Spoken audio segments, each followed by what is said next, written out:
Autant, je ne sais pas, on t'a vu clasher pas mal de personnes. Oui. Bon, à toute règle, il y a quand même une exception. Hein. Voilà, bien. Donc, exception faite avec justement ton producteur, Edgar Yonke, avec lequel tu as commencé ta carrière et que tu as littéralement clashé, j'ai envie de dire, sur les réseaux sociaux avec cette fameuse affaire Edgar Yonke. Qu'est-ce qui a motivé cette sortie? Alors, sortie d'ailleurs dans laquelle elle disait que... Créole disait qu'avec Edgar Yonke, vous étiez livré à la prostitution. Non. Vous avez entendu ça de ma bouche ou bien vous avez lu des commentaires ou quoi que ce soit? Alors, qu'est-ce qui a été dit? Voilà. De façon claire, tu es sur ce plateau, tu peux nous élucider. Qu'est-ce qui a été dit? Alors, il faut savoir qu'on n'a aucune information, on n'a aucun moyen de vérifier tout ce qui débarque sur les réseaux sociaux, hein, d'accord, comme information, comme nouvelle. Hein. Il faut déjà comprendre ça. Moi, je n'ai jamais fait allusion à une espèce d'histoire de prostitution avec Edgar Yonke. Justement, je pense que ces rumeurs-là sont sorties pour voiler les réelles raisons de mon départ de cette production, en fait. Mais pourquoi tu es partie?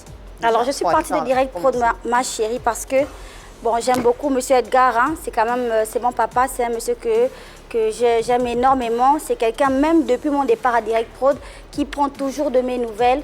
Mon fils, Jérémy, qui fait partie aussi de ses enfants, comme lui-même il dit, il prend des nouvelles de nous tout le temps. Il veut savoir si tout va bien et tout le tralala. Donc, c'est vraiment un mentor, c'est vraiment un papa pour moi. Hein. Mais je vous l'ai dit tout à l'heure, je suis quelqu'un d'assez impulsive.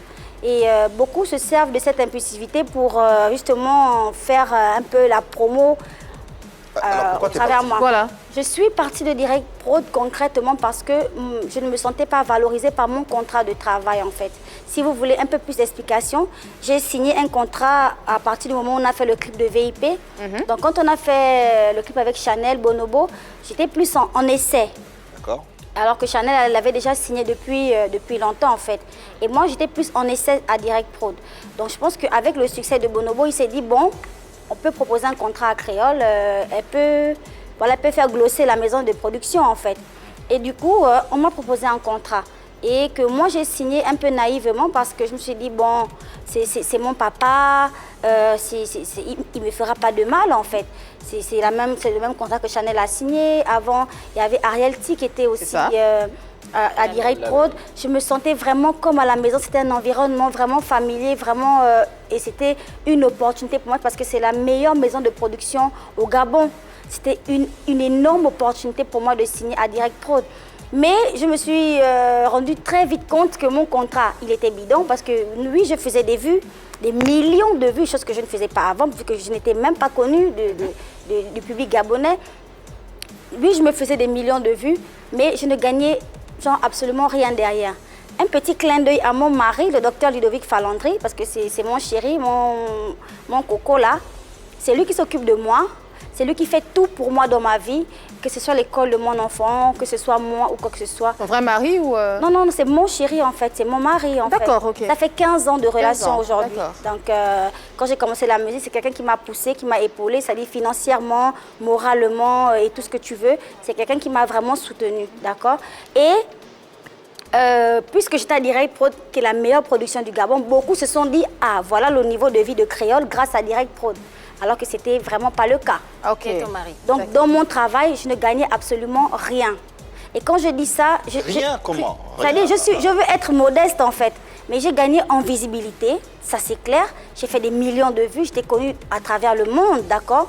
Mais je parle de financièrement, en fait. Tu avais combien de pourcentage, en fait? Alors, justement, ici, on peut parler de pourcentage. On peut dire, OK, Créole, tu es là, le contrat dit 50-50 et tout. Et puis, on fait 50-50 sur tous les revenus, sur toutes les entrées. Mais il faut comprendre que ici, il n'y a jamais eu question de toutes les entrées, en fait. On sait qu'on travaille maintenant avec le digital. C'est l'heure du numérique, d'accord? Mais... c'est-à-dire il y a un grand mur dressé entre l'artiste et ses revenus digitales en fait. On n'en parle pas, c'est interdit d'en parler dans la production. C'est interdit. Oui, on n'en parle pas, je dis on n'en parle pas, c'est que ça n'existe pas en fait. Il ne faut même pas regarder là-bas. Si tu veux être la chouchou, il ne faut pas regarder là-bas. Je précise que j'ai un enfant, il a 15 ans. En tant que maman, c'est mon devoir de gratter partout où je peux avoir quelque chose. J'ai un enfant à nourrir en fait. Alors le pourcentage Donc, n'était pas stipulé dans le contrat que... Tout était stipulé dans ce contrat, d'accord, et que je vous dis que j'ai signé très naïvement parce que j'étais très fière d'entrer dans cette production. C'est mon premier contrat professionnel dans ma vie et j'étais en face de quelqu'un qui est quand même un mentor, monsieur Yonke. Tu t'es laissé influencer. En fait. Voilà, je le connais depuis toute petite. J'étais serveuse dans les bars à Libreville. Je connais ce monsieur qui a intervenu à plusieurs reprises dans ma vie avant même que je ne sois artiste. C'est quelqu'un qui m'a aidé énormément financièrement, si vous voulez. C'est quelqu'un qui aide les Gabonais en général.